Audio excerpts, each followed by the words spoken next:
Welcome to జనం news. బులెటిన్ల ముందుగా headlines. భారతదేశ మత్స్యకార ప్రోత్సాహాన్ని సమీక్షించిన ప్రధాని మోడీ.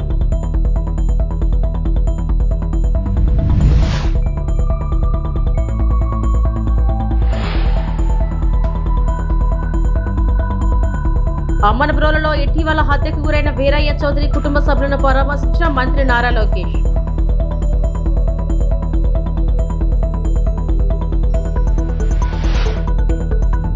జలజీవన్ మిషన్ ద్వారా 592 కోట్లు మంజూరు. MLA doctor Parthasarathi.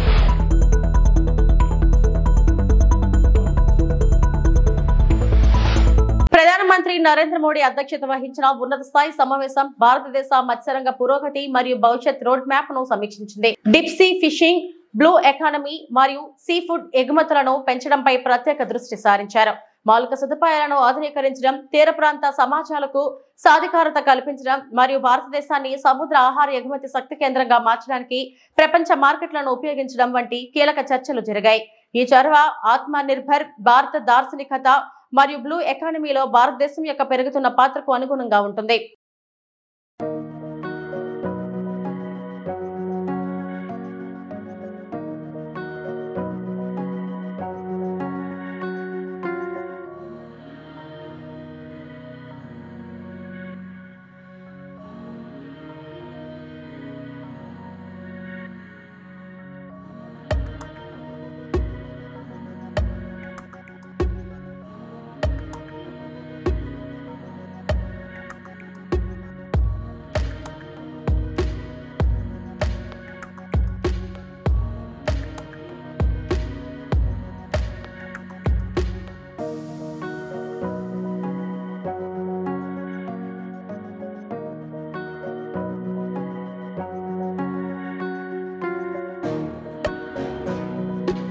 ఇటీవల దారుణ హత్యకు గురైన టీడీపీ నేత మాజీ ఎంపీపీ ముప్పవరపు వీరయ్య చౌదరి కుటుంబ సభ్యులను ప్రకాశం జిల్లా నాగులుప్పాడులో మండలం అమ్మనబ్రోలులో విద్యా ఐటీ శాఖల మంత్రి నారా లోకేష్ పరామర్శించారు.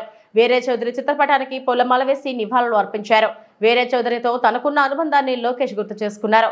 నిందితులను కఠినంగా శిక్షిస్తామన్నారు. వీరయ్య చౌదరి కుటుంబానికి పార్టీ అన్ని విధాలా అండగా ఉంటుందని భరోసా ఇచ్చారు. పరామర్శించిన వారిలో మంత్రులు డోలాబాల వీరాంజనేయ స్వామి, గొట్టిపాటి రవి, ఎమ్మెల్యేలు దామచర్ల జనార్దన్, ఉగ్ర నరసింహారెడ్డి తదితరులు పాల్గొన్నారు.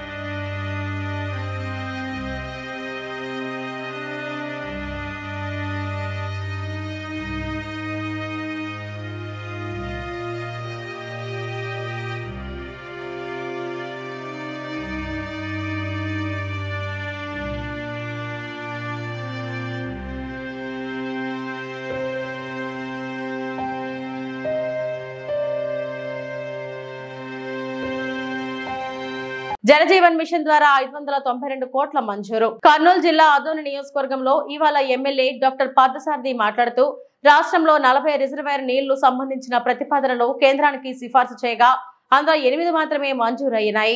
ఇందులో కర్నూలు జిల్లా అదోనికి 1 మంజూరైంది. ఇది పులికనుము రిజర్వాయర్ అదోని 40 పంచాయతీల జనాభాకు ఇంటింటికి కొళాయి ద్వారా నీళ్లు ఇచ్చేందుకు 592 కోట్లు మంజూరైందని తెలిపారు. ఆదోని ప్రజలకి అలాగే మంత్రాలయం ప్రజలకి శుభవార్త చెప్పడానికి మిమ్మల్ని పిలిచాను. మనకు తెలుసు ఆదోని కానీ మంత్రాలయంలో ఉన్న ప్రజలు కూడా ఏ విధంగా మంచినీళ్ళకి ఇబ్బంది పడతా ఉంటారో. తాగడానికి వారం రోజులకు ఒకసారి వస్తుంది, 10 రోజులకు ఒకసారి వస్తుంది, 15 రోజులకు ఒకసారి వస్తుంది. నేను అసెంబ్లీలో పదే అరుస్తుండేవాడిని. ఈ రకంగా ఉన్న సమస్యకి ఒక పరిష్కారం చూపించే ప్రయత్నం జరుగుతుంది. జలజీవన్ మిషన్ ద్వారా అంటే కేంద్ర ప్రభుత్వం ఇంటింటికి స్వచ్ఛమైనటువంటి మంచినీటిని కొళాయి ద్వారా ఇప్పించేటువంటి ఈ పథకం ద్వారా దీనికి పరిష్కారం చూపించడానికి ఈరోజు ముందుకొచ్చాం. సాధారణంగా మంచినీళ్ళు అనేవి ఉపరితల వ్యవస్థ నుంచి రావాలి. అంటే పారే నీళ్లలో బయట భూమి పైనుంచి పారే నీళ్లు ఎప్పుడు తీయగా ఉంటాయి. అందుకనే మనము మన డ్యాముల్లో కానీ లేకపోతే చెరువుల మన కుంటల్లో కానీ లేకపోతే వచ్చే నీళ్ళని మనం తాగడానికి తీగా ఉన్నాయి అంటారు. అదే బోర్లలో నీళ్లు చూడండి ఉప్పగా ఉన్నాయి, తాగడానికి పనికిరావు అంటారు. సో సాధారణంగా పైన ఉపరితలంగా పారే నీళ్లు, రిజర్వాయర్ల ద్వారా, డ్యామ్ల ద్వారా పారే నీళ్ళని మనం తీసుకుని వచ్చి ఇంటింటికి ఇవ్వాలన్న ఆలోచన. గత ప్రభుత్వంలో 5 సంవత్సరాల్లో ట్యాపులు వేసారు కానీ నీళ్లు రాలే. మనకు ప్రధాన సమస్య ఏంటంటే నీళ్లు ఎక్కడి నుంచి వస్తాయని. నీళ్లు ఇవ్వడానికి మనము కొళాయిలను ఏర్పాటు చేసుకోవచ్చు, లేదా పైపులను ఏర్పాటు చేసుకోవచ్చు, కానీ నీళ్ళు ఎక్కడి నుంచి తెస్తామన్నది మన ప్రధాన సమస్య. దీని మీదనే నేను ఎక్కువగా వర్కౌట్ చేస్తుండేవాడిని. దీన్నే వాటర్ గ్రిడ్ అని కూడా అని అంటారు. మనం ఇప్పుడున్న వ్యవస్థలో ఎస్ఎస్ ట్యాంకుల ద్వారా, అంటే సమ్మర్ స్టోరేజ్ ట్యాంకులు అక్కడక్కడ కట్టి దాని ద్వారా నీళ్ళు ఇచ్చే ప్రయత్నం చేస్తున్నాం. కానీ జనాభా పెరిగిపోయింది. 1995లో కట్టినటువంటి ఈ ఎస్ఎస్ ట్యాంకులు, దాని ద్వారా పైప్ లైన్ల వ్యవస్థ ద్వారా 2025 సంవత్సరానికిలో ఉన్న జనాభాకు నీళ్ళు ఇవ్వలేము. అప్పుడున్న జనాభా వేరే, ఇప్పుడున్న జనాభా వేరే. అందువల్ల దీనికి మార్చిలో ఈ సంవత్సరం మార్చిలో కొన్ని ప్రతిపాదనలు కేంద్ర ప్రభుత్వానికి పంపించినాం. పశ్చిమ గోదావరి జిల్లా తణుకు నియోజకవర్గంలో రాబోయే సార్వా నుంచి ప్రతి ఎకరాకు ప్రతి రైతుకు సాగునీరు అందించేందుకు ప్రణాళికలో సిద్ధం చేస్తున్నట్లు తణుకు ఎమ్మెల్యే ఆర్మిలి రాధాకృష్ణ వెల్లడించారు. గురువారం సర్ ఆర్డర్ కాటన్ జయంతి పురస్కరించుకొని వినూత్నంగా ప్రయోగాత్మకంగా డ్రోన్ టెక్నాలజీ వినియోగించుకొని పంట కాలువలు ప్రక్షాళనకు చేపట్టిన విధానాన్ని స్వయంగా పరిశీలించారు. ఈ సందర్భంగా మండపాక పైడిపరు మడుగు డ్రైవ్ లోకి పేరుకుపోయిన గుర్రపు డెక్క కిక్కిస గురించి ప్రక్షాళన చేసేందుకు చేపట్టిన విధానం, ముందు పిచికారీ విధానాన్ని ఆయన పరిశీలించి మాట్లాడారు. రాబోయే సార్వా నుంచి రైతులకు అన్ని సౌకర్యాలతో పాటు సంపూర్ణంగా సాగునీరు అందించే లక్ష్యంతో ముఖ్యమంత్రి చంద్రబాబు నాయుడు, ఉప ముఖ్యమంత్రి పవన్ కళ్యాణ్, రాష్ట్ర మంత్రి నారా లోకేష్, ప్రధానమంత్రి నరేంద్ర మోడీ ఆలోచనలకు అనుగుణంగా గతంలో ఎప్పుడూ లేని విధంగా టెక్నాలజీ వినియోగించుకొని పంట కాలువల్లో పేరుకున్న గుర్రపు డెక్క కిక్కస్ను డ్రోన్ సాయంతో గుర్తించి మందు పిచికారీ చేసి నిర్మూలించేందుకు చర్యలు చేపట్టినట్లు చెప్పారు. తణుకు నియోజకవర్గంలో ఒక ప్రత్యేకమైనటువంటి కార్యక్రమాన్ని కూడా మేము తీసుకోవడం జరిగింది. ఈరోజు రైతుల సంక్షేమం కోసం, రైతాంగానికి మంచి సౌకర్యాలు అందించాలనే ఆలోచనతో, సాగునీరు పూర్తిగా అందించాలి రాబోయే ఖరీఫ్లోనే ఒక ఆలోచనతో గౌరవ ముఖ్యమంత్రి నారా చంద్రబాబు నాయుడు గారు, ఉప ముఖ్యమంత్రి వర్యులు పవన్ కళ్యాణ్ గారు, మంత్రివర్యులు లోకేష్ గారు, ప్రధానమంత్రి మోడీ గారు వారి ఆలోచనలకు అనుగుణంగా టెక్నాలజీని అనుసంధానం చేసి గతంలో ఎప్పుడూ లేని విధంగా ఈరోజు కాలువల్లో కానీ డ్రైన్లో కానీ ఉన్నటువంటి గుర్రపు డెక్కని, కిక్కిసని, ఇటువంటి వాటినన్నింటినీ కూడా పూర్తిగా తొలగించే విధంగా ఈరోజు డ్రోన్ టెక్నాలజీ ద్వారా దీన్ని తీసుకోవడం జరిగింది. సింగపూర్కి చెందినటువంటి ఐపేజ్ యూఎం సిస్టమ్స్ అనే కంపెనీ ఈరోజు వారు వచ్చి ఇక్కడ ఒక ప్రయోగాత్మకంగా డ్రోన్ ద్వారా ముందుగా ఆ కెనాల్ని కానీ ఆ డ్రైన్ కానీ సర్వే చేసి ఎక్కడ ఏ విధంగా కిక్కిస్ కానీ గుర్రపు డెక్క ఉంది, ఎంత క్వాంటిటీ ఉంది, దానికి ఉన్న అడ్డంకులు ఏంటి అనేది సర్వే చేసి మ్యాపింగ్ చేసి, ఆ మ్యాపింగ్ అయిన తర్వాత దానికి సంబంధించినటువంటి ఆ వీడిని కానీ కిక్కిస్ని కానీ తొలగించడానికి కావాల్సినటువంటి మందుని స్ప్రే చేయడం జరుగుతుంది. ఇందులో 2 డ్రోన్ సర్వీసెస్ ఉపయోగించుకుంటున్నాం. ఒకటి సర్వే చేసి ఆ కెనాల్ని, డ్రైన్ని దాంట్లో ఏ విధంగా ఉందనేది మ్యాపింగ్ చేయడం కోసం. 2 సర్వే అయిన తర్వాత మందు పిచికారీ చేయడం. సో దీనివల్ల టైము ఆదా అవుతుంది, పని కూడా పూర్తిగా మనం అనుకున్న విధంగా సమర్థవంతంగా జరుగుతుంది. ఈరోజు ఆ విధంగా ఈ కార్యక్రమాన్ని తీసుకుని ఇక్కడ ఈ డ్రోన్ ద్వారా చాలా ఫాస్ట్గా దీన్ని కంప్లీట్ చేసుకోవచ్చు. దాదాపు 3 కిలోమీటర్లు దీన్ని సర్వే చేసి స్ప్రే చేయడానికి దాదాపు 10 నిమిషాల లోపు పూర్తయిపోతుంది 2 కార్యక్రమాలు కూడా. ఆ విధంగా దీంతో సమయం ఆదా అవుతుంది. అలాగే ఈరోజు నీటి సంఘాలు కూడా ఏర్పరిచి గౌరవ ముఖ్యమంత్రి చంద్రబాబు నాయుడు గారు ముఖ్యమంత్రి అయిన తర్వాత గత ప్రభుత్వం నిర్లక్ష్యం చేసినటువంటి వ్యవస్థలన్నింటినీ కూడా ఏ విధంగా ఈరోజు అన్నీ కూడా గాడిలో పెట్టే విధంగా చేస్తున్నారు. అదేవిధంగా నీటి సంఘాల ఎన్నికలు నిర్వహించి ఈ కాలువలు, డ్రైనేజీల మెయింటెనెన్స్ అంతా నీటి సంఘాలకి అప్పచెప్పడం జరిగింది. ఆ విధంగా ఈరోజు నీటి సంఘాల ద్వారా ఈ కార్యక్రమాన్ని కూడా తీసుకుని తణుకు నియోజకవర్గంలో ఉన్నటువంటి ఈ కాలువల్ని, డ్రైనేజీలన్నింటినీ కూడా ఈ డ్రోన్ ద్వారా, ఎందుకంటే మాన్యువల్గా చేయాలంటే ఈరోజు కెనాల్లో కానీ డ్రైన్లో కానీ మధ్యకెళ్ళి స్ప్రే చేయాలంటే చాలా కష్టతరమైనటువంటి పని, సమయం కూడా ఎక్కువ తీసుకుంటుంది.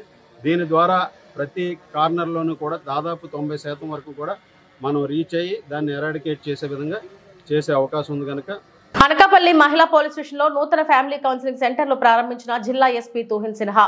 ఈ సందర్భంగా మీడియాతో మాట్లాడిన జిల్లా ఎస్పీ మహిళా సంబంధిత కేసులు, మహిళలపై అఘాయిత్యాలు, కుటుంబ తగాదా కేసులకు సంబంధించి సుప్రీంకోర్టు గైడెన్స్ ప్రకారం మొదట కౌన్సిలింగ్ ను నిర్వహిస్తున్నామన్నారు. అనంతరం ఫిర్యాదుల ఆధారాలను బట్టి క్రిమినల్ కేసులు నమోదు చేస్తున్నాం. కౌన్సిలింగ్ కోసం ఇప్పటికే మహిళా పోలీసులకు ఇప్పించి వారితోనే కౌన్సిలింగ్ నిర్వహిస్తున్నామన్నారు.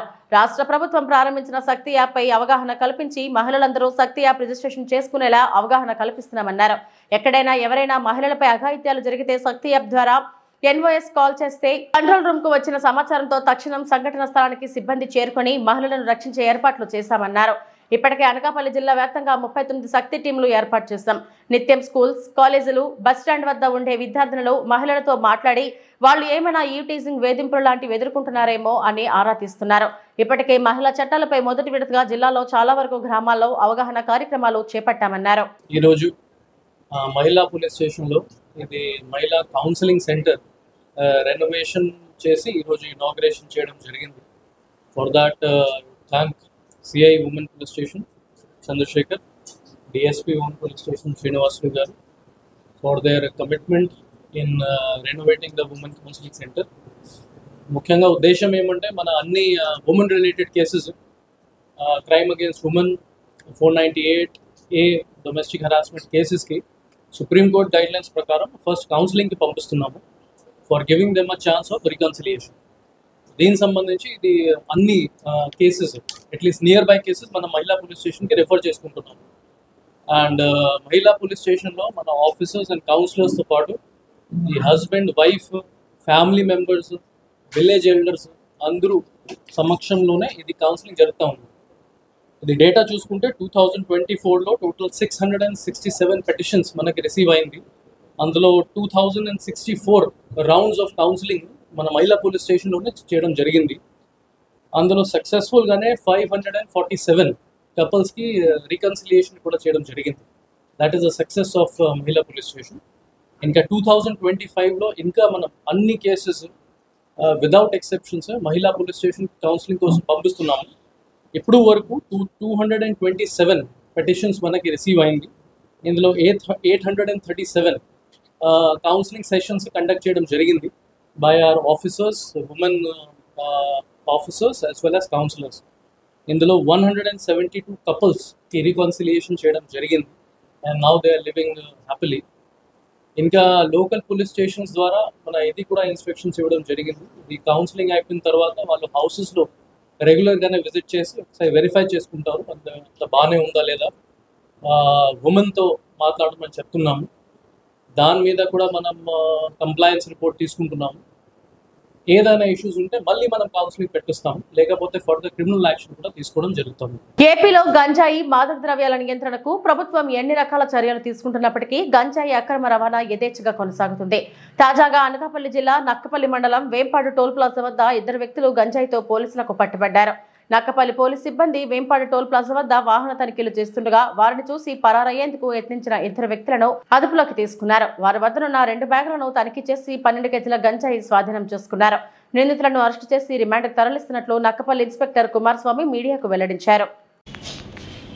ఈరోజు మార్నింగ్ సుమారు 10 గంటల సమయంలో నక్కపల్లి మండలం ఎస్ఐ గారికి, శనిబాబు ఎస్ఐ గారికి ఇల్లీగల్గా గాంజా ట్రాన్స్పోర్ట్ చేస్తుందని ఇన్ఫర్మేషన్ రావడం జరిగింది. ఆ ఇన్ఫర్మేషన్ బేస్ చేసుకుని వేంపాడు టోల్ ప్లాజా దగ్గర వెహికల్ చెకింగ్ కండక్ట్ చేయడానికి వెళ్తుండగా పోలీసు వారిని చూసి ఒక 2 వ్యక్తులు బ్యాగులతో గాంజా పట్టుకొని పారిపోవడానికి ప్రయత్నించడం జరిగింది. వాళ్ళ సిబ్బంది సహకారంతో వాళ్ళని అరెస్ట్ చేయడం, అప్రహెండ్ చేయడం జరిగింది. చేసి వాళ్ళని చెక్ చేయగా వాళ్ళ దగ్గర నుంచి ఒక 12 కేజీస్ గాంజా సీజ్ చేయడం జరిగింది. అందులో 2 ముద్దాను కూడా అరెస్ట్ చేయడం జరిగింది. వాళ్ళు ముని వెంకట అప్ప, ఆయన బెంగళూరుకి సంబంధించిన వ్యక్తి. ఇంకొకరు కుప్పమట్టు అనే అతను ఈ తేనె డిస్ట్రిక్ట్, తమిళనాడుకి సంబంధించిన వ్యక్తి. ఈయనకి ఎర్లియర్ తమిళనాడు స్టేట్లో ఒక గాంజా కేసు కూడా ఉంది. బెంగళూరు అతను వెంకటప్ప గారికి, అంటే వెంకటప్పకి ఒక మర్డర్ కేసు కూడా ఉంది. ఆయన కన్వెక్షన్ కూడా ఒక లైఫ్ కన్వెక్షన్ వచ్చింది. ఆయన శిక్ష కూడా అనుభవించుకుని వచ్చి గాంజా బిజినెస్ స్టార్ట్ చేశాడు. ఎర్లేరు కూడా మన నర్సీపట్నం వైజాగ్ ఇక్కడికి వచ్చి గాంజా తీసుకెళ్ళినట్టు మనకు సమాచారం ఉంది. వాళ్ళని ఈరోజు ఎస్ఐ గారు అరెస్ట్ చేసి ఈరోజు రిమాండ్ కూడా పంపించడం జరిగింది. సార్ ఇది ఎక్కడి నుంచి ఎక్కడ తరలిస్తారు? వీళ్ళు బెంగళూరు తరలిస్తున్నారు. ఈ సోర్స్ అంటే ఇంకా సోర్స్ మనకి ఎక్కడి నుంచి వచ్చిందని చెప్పి కరెక్ట్ అయిన ఇన్ఫర్మేషన్ లేదు. కొంతవరకు కాల్ డేటా అనాలిసిస్ చేస్తే కానీ మాకు ఇన్ఫర్మేషన్ తెలియదు. మాకైతే కొన్ని క్లూస్ ఉన్నాయి, దాన్ని బేస్ చేసుకొని ఆరిజిన్ అయితే తప్పకుండా పడుతుంది. పశ్చిమ గోదావరి జిల్లా నర్సాపురం మండలం రస్తుంబాద డ్రైన్ పై ఆక్రమణలు తొలగించి డ్రైన్ లో మట్టి పూడిక పనులు చేపట్టాలంటూ 3 గ్రామాల రైతులు ధర్నాకు దిగారు. గ్రామం నుంచి నరసాపురం సబ్ కలెక్టర్ కార్యాలయం వరకు ప్రదర్శనగా వెళ్లి అక్కడ కొద్దిసేపు ధర్నా చేసి ఏవోకు వినతి పత్రం అందించారు. డ్రైన్ సుమారు 3 కిలోమీటర్ల ఆక్రమణలకు గురైందని వెంటనే వాటిని తొలగించి డ్రైన్ పూడిక పనులు చేపట్టాలని ఆర్డీఓకు విన్నవించారు. ఆక్రమణదారులకు పట్టాలిచ్చిన ఆ స్థలాల్లో ఇల్లు కట్టుకోకుండా డ్రైన్ కు ఇరువైపులా నివాసాలు ఏర్పాటు చేసుకున్నారని ఆర్డీఓకు ఫిర్యాదు చేశారు. వీటిని తొలగించి తవ్వక పనులు చేపట్టకపోవడం వల్ల కొద్దిపాటి వర్షానికి పంట చేలు మునిగిపోతున్నాయని వాపోయారు. ఈ కారణంగా సుమారు 3000 ఎకరాల్లో మొదటి పంటను సాగు చేయలేకపోతున్నామని ఆర్డీఓకు విన్నవించారు. తక్షణం పూడిక పనులు చేపట్టాలని కోరారు. 6 సంవత్సరాల నుంచి పడుతున్న బాధలు రైతులను ఆదుకోవాలి. ఆక్రమణ తొలగితే వెంటనే తవ్వాలి. 400 ఎకరాల రైతులను ఆదుకోవాలి. 6 సంవత్సరాల నుంచి పడుతున్న రైతుల్ని ఆదుకోవాలి. కూటమి ప్రభుత్వం వెంటనే తవ్వు ప్రారంభించాలి.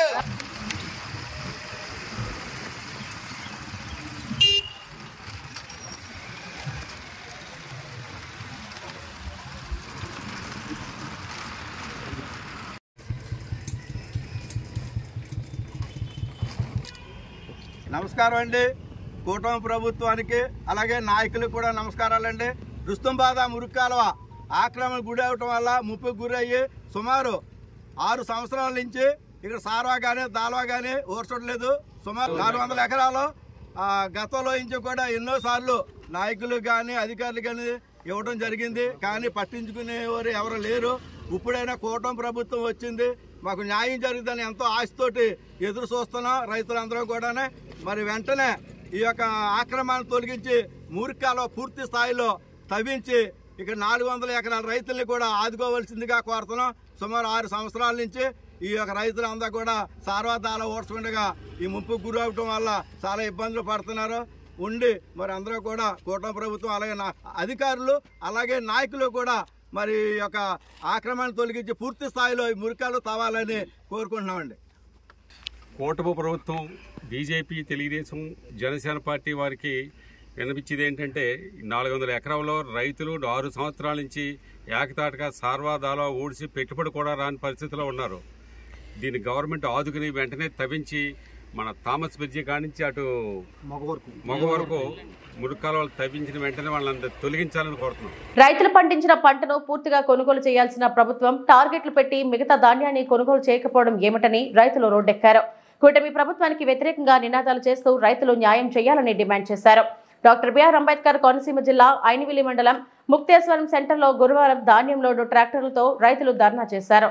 రైతులకు మద్దతు పలికిన వైఎస్ఆర్సీపీ శ్రేణులు పి గన్నవరం నియోజకవర్గం వైఎస్ఆర్సీపీ పార్టీ కోఆర్డినేటర్ గన్నవరపు శ్రీనివాస్ మాట్లాడుతూ రైతులు పండించిన ధాన్యాన్ని తక్షణమే మద్దతు ధరకు కొనుగోలు చేసి రైతులను ఆదుకోవాలని ఆయన డిమాండ్ చేశారు. రైతులను ఆదుకోవడంలో కూటమి ప్రభుత్వం విఫలమైందని, ధాన్యం కొనడం లేదని, టార్గెట్లు పూర్తయ్యాయని అధికారులు చెప్పడంతో రైతులు ఆందోళన చెందుతున్నారని ఆయన మండిపడ్డారు. ఈ కార్యక్రమంలో మండల వైఎస్ఆర్సీపీ అధ్యక్షులు కుడిపూడి విద్యాసాగర్, గుత్తుల నాగబాబు, కాకిరెడ్డి శ్రీనివాస్ తదితరులు పాల్గొన్నారు. మా దగ్గర కొనుగోలు చేయండి, మేమేం చేయాలో తెలియట్లేదు, మాకు దగ్గర ఎవరు రావట్లేదు, ఏ అధికారి రావట్లేదు, పైన చూస్తే వర్షాలు కురుస్తున్నాయి, మేము పండించిన పంట తడిచిపోయి ఎందుకు పనికిరానటువంటి వస్తువు కింద అయిపోతుంది, మా వద్ద తక్షణమే కొనుగోలు చేయండి అని వారు వేరుకుని గగ్గోలు పెడుతున్నటువంటి జరుగుతున్నటువంటి పరిస్థితి. మరి ఈవేళ ఈ కూటమి ప్రభుత్వానికి రైతుల బాధ చీమ కుట్టినట్టు కూడా ఉండట్లేదు. ఆయన ఎంతసేపు చూసినా ఆడపల్లిలో ఉండి ఆ ఉండవెల్లిలో ఉండి ఏం చేస్తున్నారంటే అమరావతిని ఏ రకంగా నిర్మాణం చేసుకోవాలి, ఎంత డబ్బు సంపాదించుకోవాలనేటువంటి ఆలోచనే తప్ప ఈ రైతు మీద దయాదాక్షిణ్యం లేనటువంటి ప్రభుత్వం ఏదైనా ఉన్నదంటే ఈ కూటమి ప్రభుత్వం, ఈ తెలుగుదేశం ప్రభుత్వం. మరి అందుకని రైతుల తరఫున మేము ఈ వైఎస్ఆర్ కాంగ్రెస్ పార్టీ మరి మొన్న మా జిల్లా అధ్యక్షుల సారథ్యంలో బిఆర్ అంబేద్కర్ గారి కోనసీమ జిల్లా కలెక్టరేట్ వద్ద 7వ తారీఖున ఒక్కరోజు నిర్వధిక నిరసన దీక్ష చేయడం జరిగింది. మరి రాబోయే కాలంలో రైతుల తరపున మేము అవసరమైతే ఆమరణ నిరాహార దీక్ష కూడా దిగి ప్రతి గింజ కొనేదాకా లాస్ట్ వరకు కూడా ప్రతి గింజ కొనేదాకా కూడా మేము ఉద్యమిస్తామని, వారికి వెన్నంటే ఉంటామని, వెండుదండిగా ఉంటామని, ప్రతి గింజ కొనుగోలు చేసి వారికి సరైనటువంటి మద్దతు ధర కల్పించి రైతును ఆదుకోవాలని డిమాండ్ చేస్తున్నాం వైఎస్ఆర్ కాంగ్రెస్ పార్టీ తరఫున. ధాన్యానికి గిట్టుబాటు ధర వెంటనే, ధాన్యానికి గిట్టుబాటు ధర వెంటనే, రైతుల పట్ల కూడా మీ ప్రభుత్వం వైఖరి. ఆంధ్రప్రదేశ్ మున్సిపల్ వర్కర్స్ యూనియన్ పిలుపు మేరకు ఆదోనిలో ఈ రోజు మున్సిపల్ ఆఫీస్ ముందు నిరసన కార్యక్రమం చేపట్టడం జరిగింది. కార్యక్రమాలు ముఖ్య ఉద్దేశం 15 సంవత్సరాలుగా పనిచేస్తున్న వర్కర్స్ ని రెగ్యులర్ చేయాలి. టెక్నికల్ వర్కర్స్ కు 29,000 రూపాయల వేతనాన్ని, టెక్నికల్ వర్క్ 24,500 రూపాయల వేతనాన్ని ఇవ్వాలి. ప్రభుత్వ సంక్షేమ పథకాలు అమలు చేయాలి. ఉద్యోగంలో చనిపోయిన వారికి కుటుంబంలో ఒకరికి ఉద్యోగం ఇవ్వాలి. ఎక్స్గ్రేషియా ప్రకటించాలి అని డిమాండ్ చేశారు. ఈ కార్యక్రమంలో సోమన్న, పీరా, అహ్మద్, కర్రెప్ప, కైలాష్, పాషావలి, కలందర్ తదితరులు పాల్గొన్నారు. సమాన పనికి సమాన వేతనం, సమాన పనికి సమాన వేతనం, సమాన పనికి సమాన వేతనం ఇవ్వాలి, ఇవ్వాలి. నమస్కారములు. మొన్న జరిగినటువంటి మన అధికారులతో సమావేశమైనారు. భవిష్యత్తు కార్యాచరణ కోసం మనం స్టేట్ వైడ్గా అన్ని మున్సిపాలిటీ 126 మున్సిపాలిటీలో సమ్మెకు మద్దతుగా మన ఆదోని పట్టణం తరఫు నుంచి మేము కూడా నిరసన కార్యక్రమం చేస్తున్నాము. మనం అడిగే డిమాండ్స్ను ప్రభుత్వం స్థానికులుగా స్పందించి మన కోరికలు న్యాయమైనవి నెరవేరుస్తారని ఆశిస్తున్నాము. మనకు 21వ తేదీన మళ్ళా మన చర్చలకు పిలిచడం జరిగింది అధికారులు. దాంట్లో మనం సాధించుకుంటున్నామని కోరుతున్నాము. మన డిమాండ్స్ ముఖ్యంగా వచ్చేసి 29,000 రూపాయలు టెక్నికల్కు, నాన్ టెక్నికల్ 24,000 రూపాయలు, 15 సంవత్సరాలు పైబడిన వారికి రెగ్యులర్ చేయాలి. అలాగే రిటైర్మెంట్ వయసు 60 సంవత్సరాల నుండి 62 సంవత్సరాలకు పెంచాలి. మన దాంట్లో చనిపోయిన కార్మికులకు 10,000 ఎక్స్గ్రేషియా ఇవ్వాలి. కుటుంబంలో ఒకరికి ఉద్యోగం కల్పించాలి. ఈఎస్ఐ, ఈపీఎఫ్ ద్వారా మనకు ప్రతి నెల దాంట్లో జమ చేయాలి. నిత్యావసరాల ధరలు పెరిగిన కారణంగా మనకు చాలా జీతాలతో 13,000 రూపాయల 67 రూపాయలు వస్తుంది కట్టయి జీతము. ఈ ప్రతి కార్మికుల కుటుంబ పోషణకు చాలా ఇబ్బందిగా ఉన్నది. ప్రస్తుత ధరల అనుగుణంగాను మనకు కావాల్సిన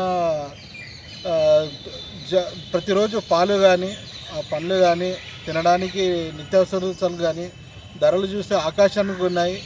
మన జీతాలు చూస్తే అక్కడక్కడే ఉన్నాయి.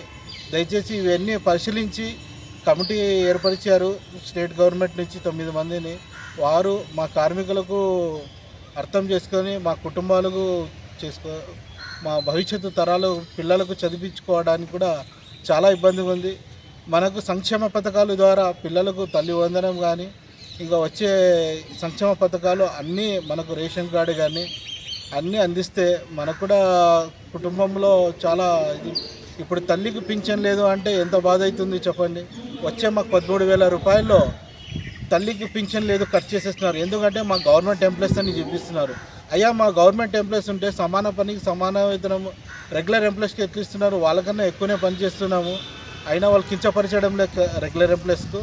దయచేసి మమ్మల్ని కూడా గుర్తించి గవర్నమెంట్ రేపు రాబోయే చర్చల్లో మా కార్మికుల బాధ అర్థం చేసుకొని మనం అనుకున్న జీతం 29,500గా 24,000 రూపాయలుగా కోరుచున్నాము. దయచేసి మా కార్మికుల సమస్యలు పరిష్కరించాలని 21వ తేదీ ఈ మీడియా మిత్రుల ద్వారా మనకు కోరడం అనేది. ఈ బులెటిన్ ఇంతటితో సమాప్తం. నమస్తే.